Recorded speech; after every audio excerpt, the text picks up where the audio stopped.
আসসালামু আলাইকুম, আমি সাবিনা মমতাজ। স্টুডেন্ট ভাই বোন যারা আছেন তাদের সবাইকে জানাচ্ছি আমার প্রাণঢালা অভিনন্দন এবং শুভেচ্ছা।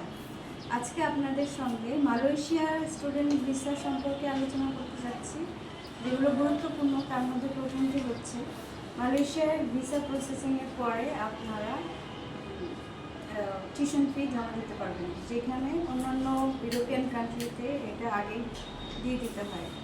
মাস্টার্স প্রোগ্রামের জন্য 2 বছরের টিউশন ফি জন্য পার ইয়ারে আপনাদের খরচ হবে 6 থেকে 7 লাখ টাকার মধ্যে।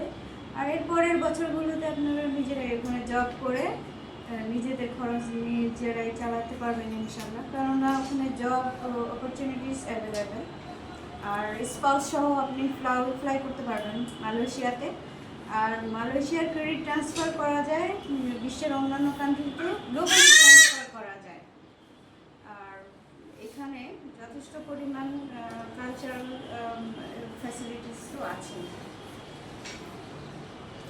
আর টিউশন ফি তো পরে দিতে হয় ভিসার পরে। আর বাংলাদেশ থেকে যেগুলো আপনাদের মূল সাবজেক্ট আছে, যেমন কম্পিউটার সায়েন্স, MBA, ল, রোবোটিক এবং বিজনেস ম্যানেজমেন্ট, আদার্স অন্যান্য সাবজেক্ট যেগুলো আছে সেগুলো আপনারা চয়েস করে ওখানে এইসব বিষয়ে পড়তে পারবেন। আর মালয়েশিয়ার বিভিন্ন ইউনিভার্সিটির মধ্যে আছে Malay, Putra, Kebangsaan university science and technology Malaysia.